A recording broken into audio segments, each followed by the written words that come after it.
What do you need? Anything I should know about Dr. Mack before I leave? Only that he can't be trusted, and he's highly manipulative. So you need to stay cautious. Was Mack the one whose drone you smashed?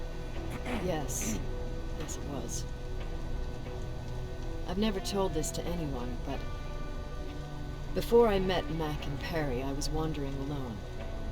Didn't have a map, so I drew one myself. The first people I came across were two guys, old enough to remember Judgment Day. We camped out together. They gave me advice, we shared some stories. Sounds nice, right? A little too good to be true. It was. I was too naive to notice it back then. When I woke up, all my things were gone, including my map. There I was, lost in the desert. Thirst and hunger. I knew I was gonna die. I passed out with my face in the sand. But next thing, I was lying in a bed, bathed and wearing clean clothes. You're lucky someone found you. Someone did find me. Too bad it was Skynet. Through the window, I saw thousands of Terminators. First, I thought it was a work camp, but it was something else. A Skynet research facility. They kept me alive, but I didn't know why. I thought I was the only human there. But after a while, someone came into my cell. A man. Well-dressed, clean-shaven. You want to take a guess who that was? An infiltrator. In a way. He was a traitor to his race. Bastard was selling every piece of knowledge the machines didn't have.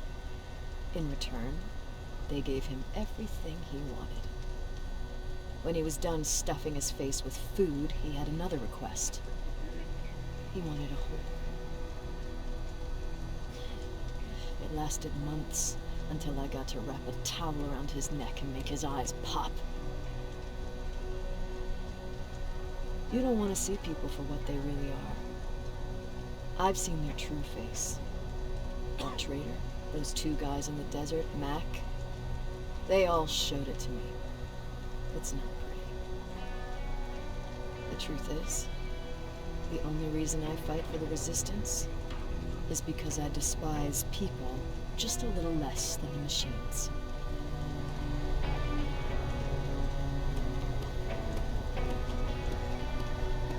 Sure, let's trust someone who gets called Dr. Death. That won't bite us in the ass. In the meantime, I'll see what I can learn from the new CPU we acquired from that infiltrator. This could be the breakthrough that we've all been waiting for. I need to concentrate, so please don't disturb me.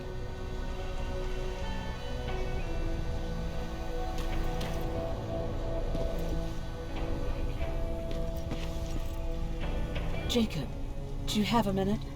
Of course. I've heard that you're going to Hollywood Hills. Well, with Baron yelling like that, the whole shelter heard. He wanted me to tell you if I needed anything, so here it is. When you get to Hollywood Hills, could you stop by my old house? It's near the Griffith Park tennis courts. I wonder if Peter went there and left something for me. I know he'd be stupid to go there, since now it's behind the Annihilation line, but then again, he was always full of stupid ideas. I'll see what I can do. Thank you.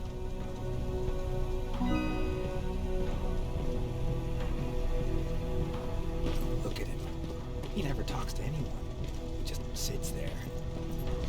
I bet he's one of those machines. Jacob, What's the situation like in the shelter? not that great. People are getting nervous. A lot have already left, and even more plan to leave. Even Mark and Laura saw him packing earlier. And what about you? Just the thought of running again's making me sick. Must be getting old. Plus, we got everything we could need right here. Where else would I go? Besides, I have faith that Baron would never let anything happen to this place. She's way too upset about security. Earlier, you said that a new era started. What changed?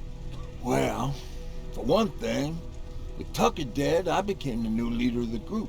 Something I never expected or wanted, for that matter. What did you do about it?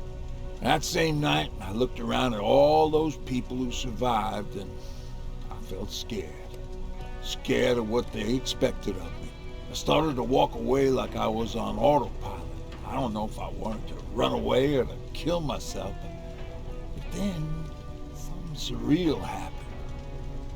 I found a metal door in the ground in the middle of nowhere. I was real unsure about what I might find under it, but what I did find was the aftermath of a massacre. More Terminators? That's exactly what I thought at first, but it turned out to be something even more scary. It looked like they decided to commit suicide.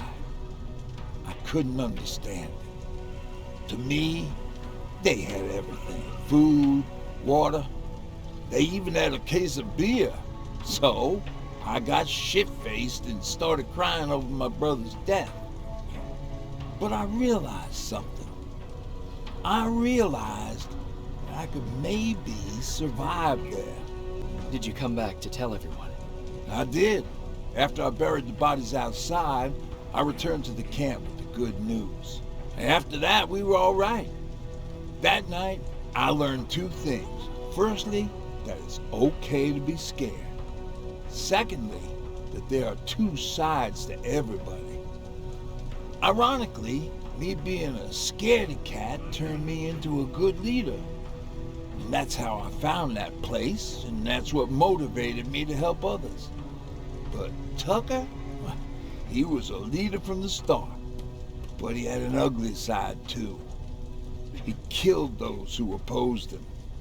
He was a real scumbag, but he was my brother. He made me want to be a good person for the both of us.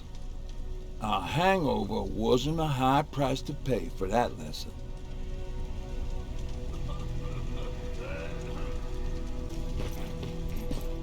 Why do you think Skynet doesn't have their plants in the South? I don't think.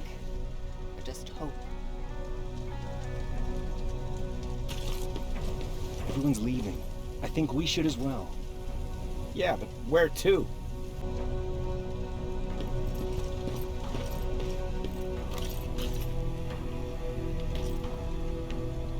Jacob, I didn't see you there. Where are you going? I'm going out scavenging. Don't worry. I'm past thinking about running away. Knowing how much you miss me made me not want to leave. Where's Patrick? He's getting ready. I'm taking him with me. I figure it's time for him to see what's out there. Is everything okay? You seem far away. Nothing can get past you, can it? I've been thinking about the day we met. I never told you how we really ended up there. You don't have to if you don't want to. No, I think I need this. It's been eating at me all this time. That day, loud hammering woke me up. When I came downstairs, I saw my father nailing the window shut. Through the crack, I saw them coming.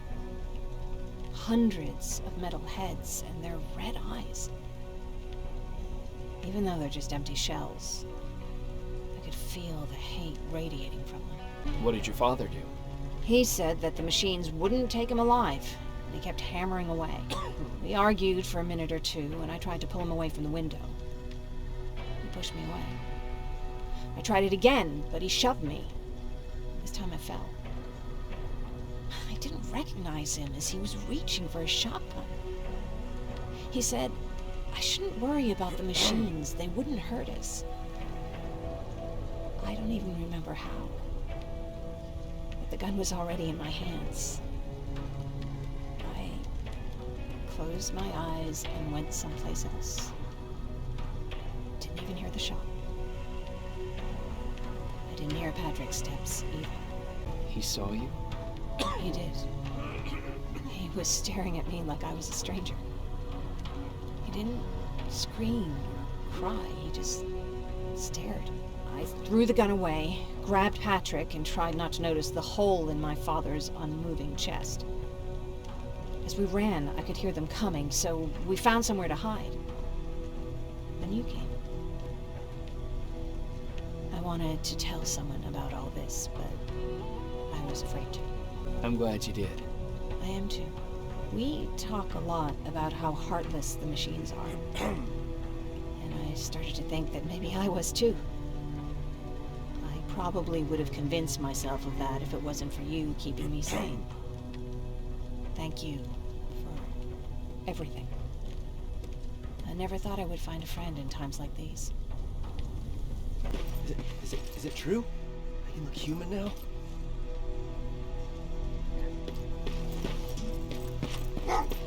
Well, what's with the dogs?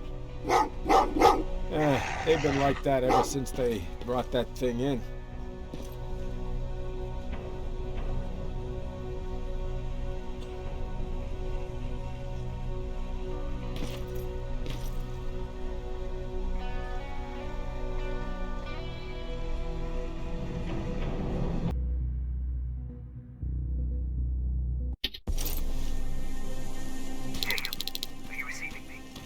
You're alive! No time for that. Do whatever it takes to get everyone out of that shelter. Do you understand? You're not safe there. What? Why? God damn it! What does he mean? Get everyone out of the shelter?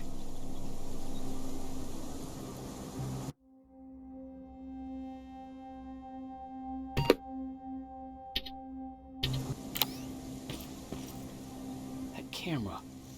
Dr. Mack! Is that you? The Resistance needs your help. Mac! It would be a shame to lose that camera. Now, why would you do that? Because we don't have time for this. Come out here. Skynet has developed a new Terminator model, the Infiltrator. You've seen one already? We've captured one, and we need your help. Are you there? How do I know you're not an infiltrator? You've seen them. You know how incredibly lifelike they are, so you should understand my concerns. Head up that hill. If you want me to help you, you have to take a test for me. Test? Yes, to determine whether you're a Terminator or not. And be careful, I'm watching you.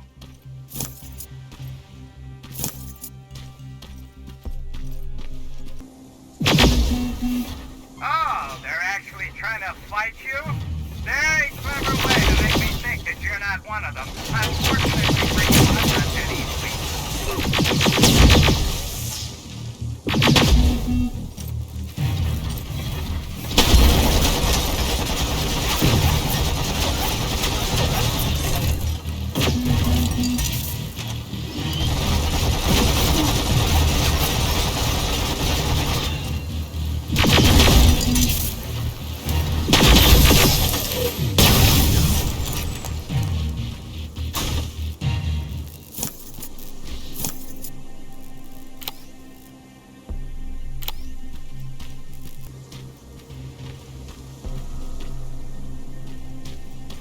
Filled with Terminators. They've been trying to find me for a while now, all 8 of them. Well, I guess with you in there, that makes it 9.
that there's no water in that pool, I'd have you jump in and see if you float.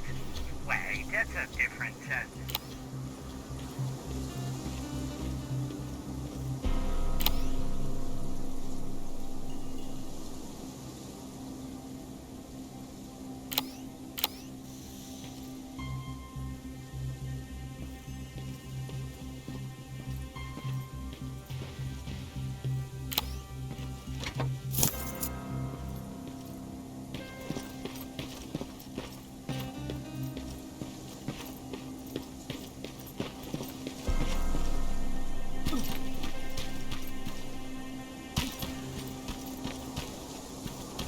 Great, you're here.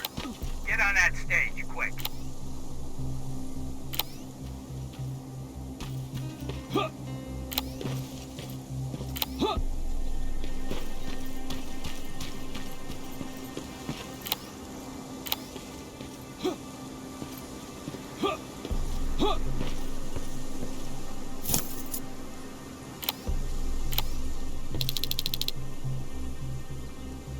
Good.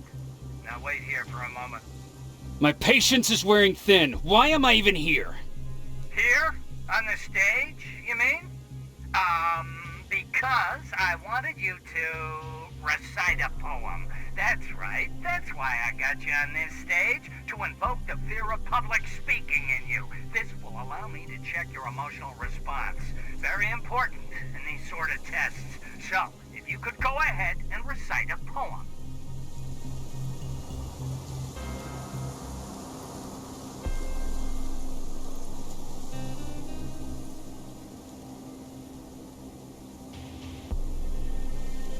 Fuck off! Very hostile emotional response. Noted. Oh, now wait and be quiet.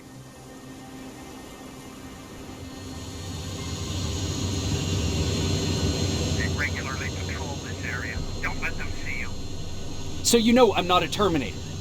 Of course I do. They are way better shots than you. Then why are you making me do all this? Because I want you to grab something for me before I help you.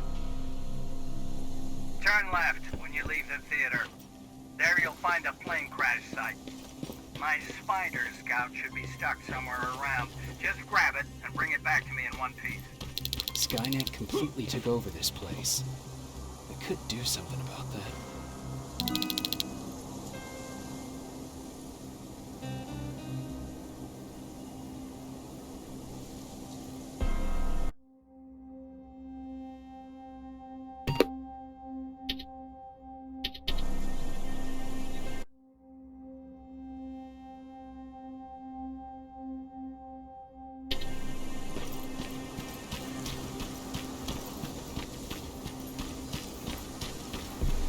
Mm-hmm.